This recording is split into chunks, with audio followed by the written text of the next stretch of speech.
안녕하세요. 혜원입니다. 혜원의 논어 현대적 응용하기. 오늘은 8일편 16번째 문장이 되겠습니다. 먼저 읽어드린다면 자활, 불주피, 위력 불동가라, 고지도야라.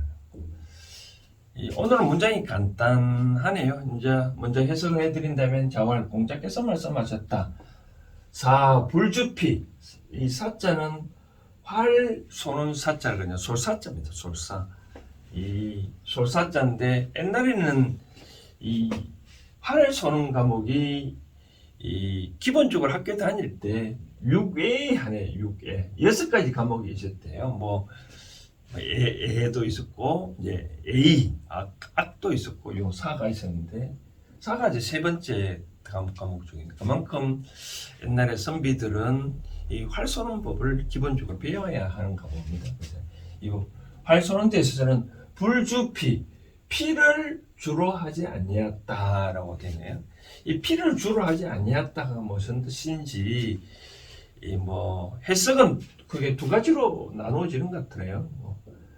첫 번째는 이제 관역을 맞춰가지고 예를 들어서 이 화살을 쓰면 여기 화살을 쏘가지고 이 관역을 뚫고 나가는 것을 말한다라고 그런 얘기. 두 번째는 이 그냥 맞추는 거다. 이 피를 주로 맞추는 것을 주가 아니다라고 해석하는 것 같아요. 이제 이 부분을 제가 다시 또 설명해 드리고요. 그러니까 공자께서 말씀을 하셨는데 뭐라고 하셨냐면 활 쏘는 데 있어서는 이 관역을 뚫는 것을 주로 목적을 하지 아니었다. 왜 그러냐면 이때 위는 하다는 보다는 because 영어로 말하면 because 이기 때문이다라고 해석을 하면 될 것 같습니다. 힘이 있어서 부동가, 동은 같다는 의미잖아요. 과는 등급이거든요. 그러니까 힘에 있어서 서로 같지 아니하기 때문이다.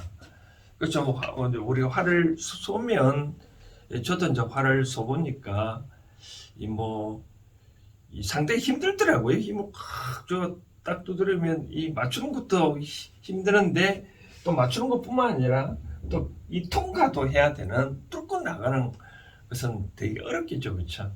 그래서 공자께서는 이 활을 쏘는 데 있어서 뚫는 것을 목적으로 한다. 뚫는 것을 목적으로 주로 하지 아니한다. 왜 그러냐면 힘이 있어서 차이기 때문에 고지도야라. 이것이 옛날 도이다라고 얘기를 하네요.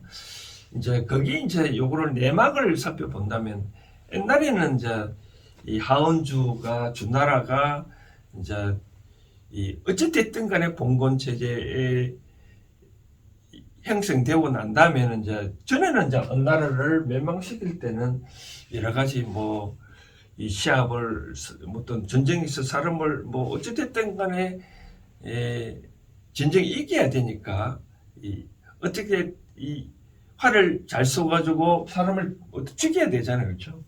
그런데 이제 주나라가 어찌됐든 간에 나라를 통일하고 난 다음에는 이제 이 활 쏘기 시합을 입장에서는 이 관역을 뚫는 것을 목적으로는 하지 않냐고 그냥 활은 이렇게 쏜다 그렇게만 얘기를 했대요. 그런데 이제 주나라가 쇠퇴하고 난 다음에 다시 이제 제후들이 힘을 겨뤘대요. 이제 활 쏘기 힘을 겨루다 보니 요거를 뚫는 것을 이제 주로 목적을 했나 봅니다. 그러자 이제 공자께서는 옛날에는 주나라가 초기에 이제 전국을 통일하고 난 다음에 이렇게 하지 않았는데 요즘 들어와서 제후들이 와가지고 요걸 이 활을 쏘가지고 뚫는 것을 주로 목적으로 했나 봅니다. 힘의 자랑을 했는 것 같아요. 힘의 자랑. 힘을 자랑을 하다 보니까 공자께서는 한탄을 한 거죠. 옛날에는 주나라 초기 이제 전쟁이 끝나고 난 다음에 단지 이 활은 어떻게 쏜다 그런 것만 가르쳤다. 왜 그러냐면 힘의 차이가 있으니까 저처럼 힘이 뭐 약한 자도 있을 거고 또 어떤 사람은 뭐 힘이 강한 자도 있는데 그걸 어떻게 일반적으로 뚫는 것을 목적으로 하겠냐. 다만 예를만 갖추는 목적으로 한다라고 바로 그런 얘기를 하는 것 같아요.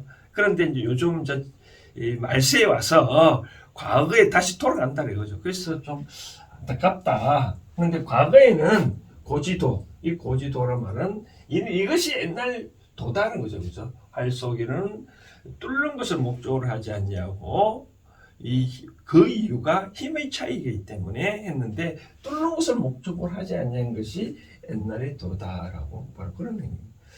이제 제가 또 하나 해석을 해드린다는 뜻은 요걸 필요라는 해석을 이제 우리가 정연이나 옛날의 정연이나 이제 주의가 이렇게 해석을 이제 뚫는 것을 목적으로 주로 한다고 해석을 하는데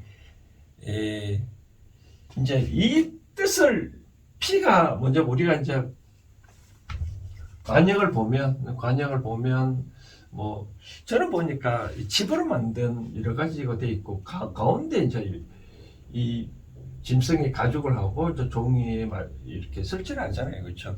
이걸 이제 이 관역을 맞추는 것만 목적으로 하는 거지, 요거 뚫는 것을 목적으로 하지 아니한다고 옛날 사람 해석하는데 그렇게 해석하면 안 된다. 뭐 당연히 화살 쏘면 뭐 당연히 뚫고 나가겠죠, 그렇죠? 그런데 맞추는 것을 목적으로 한다. 뭐 그렇게 해석을 하는데 뭐 해석은 뭐 이렇게 해석하나 저렇게 해석하나 뭐 대동소이합니다. 다만 이 활쏘기 하는 입장에 있어서 이 기본적으로 활은 이렇게 쏜다라고 하죠. 쉽게 말해서 활 쏘는 법을 배우는 것이 중요한 거지 내 힘을 자랑하는 것은 목적으로는 하지 않겠냐라고 얘기하는 것 같아요. 이것을 현대적으로 저는 어떻게 이제 해석을 해야 될 건가? 요즘 학교 공부의 입장에서 이제 제가 말씀을 드리고 싶은 사항은 두 가지는 제가 또 요약을 말씀해 드리고 싶은 사항인데, 사람은 누구나 다 그 재능이 다 차이가 있잖아요. 재능의 입장에서는 차이가 있는데 이 차이를 존중을 해줘야 되지 않겠냐라고 생각해 드십니다. 예를 들어서 뭐 이 체육 시간에 달리기를 잘하는 사람 있다면 그런 사람들만 뭐 우대하고 나머지 달리기 못하는 사람, 그런 사람은 어떻게 할 건가? 그래서 공자께서는 이 달리기 잘하는 사람이나 안 하는 사람이나 이 힘의 차이가 있는데 동등하게 뭐 대야지. 이렇게 잘 달리는 사람은, 힘이 있는 사람은 우대하면 되겠냐라고 그런 생각을 저는 해봅니다. 이제 과거에는 이제 우열반 편성을 할 때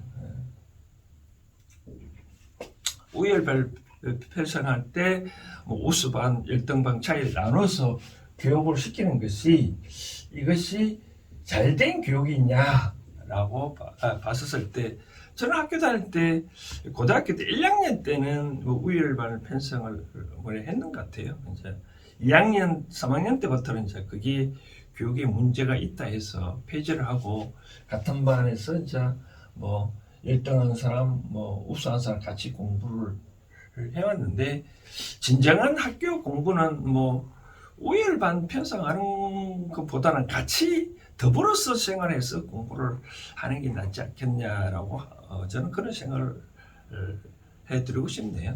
또 두 번째로 해드리고 싶은 사항은 요즘 이제 정치에 관해서 이제 제가 말씀드리고 싶은 사항인데, 요즘 대통령이 다 5년이잖아요. 5년이잖아요. 5년이다 보니 자기에 대해서 뭔가 해보려고 하잖아요. 그렇죠? 뭐 대통령 되자마자 초기에 뭔가 개혁을 한다. 뭐 저는 뭐 개혁을 한다는 말이 좀 피로감을 좀 느끼는 것 같아요. 뭐 새로운 대통령 될 때마다 힘을 자랑을 하는데 그럴 필요 없고, 과거의 역대 정권에서 무엇을 일을 했고 또 일을 하는 게 잘한 거는 개선을 하고 못한 거는 수정해가지고 그 자리에서 좀 더 한 뭐 1년, 2년 좀 가서 잘 살펴보고 난 다음에 3년째 들어가서 무슨 자기 나름대로의 정책을 펴나가야지 첫 번부터 먼저 힘을 탁 자랑한다는 것은 좀 아닌 것 같아요. 그것처럼 그 공작했지만 이 힘이 다 차이가 있잖아요. 그렇죠?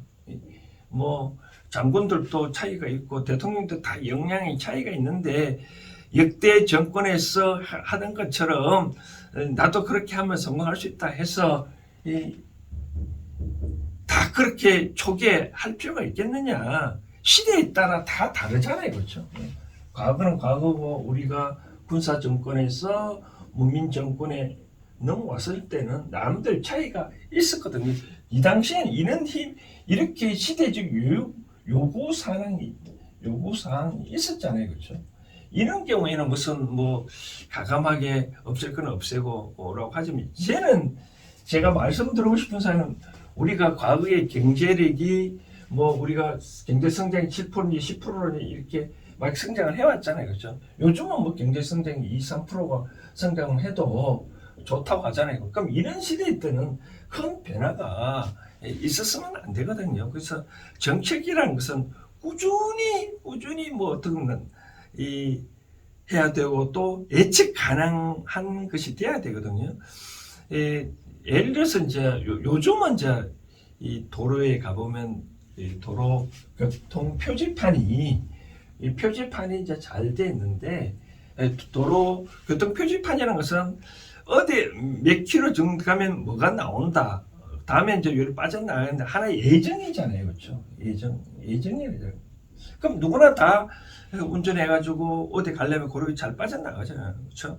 그것처럼 정치도 국민들이 예견 가능성을 항상 할 수 있어야 된다는 거예요.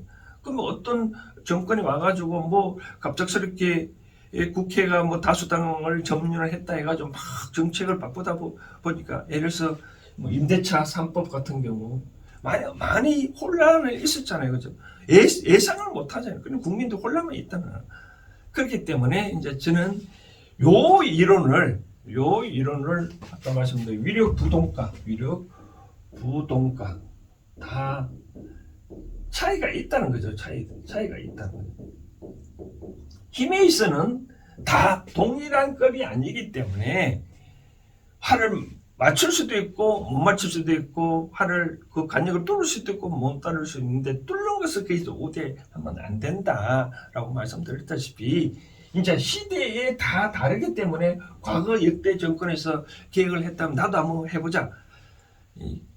다 경제 상황이 다 다르잖아요. 아까 말씀드린 현재 경제 상황이 2 내지 3% 시대에 뭔가 발부동 친다고 한들 경제가 뭐 팍팍팍 늘어나지는 않잖아요. 이제 힘이 다 컸잖아요. 이제 거기에 맞는 어떤 정책을 펴야 되지 않겠나라고 생각되어집니다. 해운의 논어 현대적 응용하기 8편 16장은 이렇게 생각하시면 될 것 같습니다. 오늘 여기까지 하겠습니다. 감사합니다.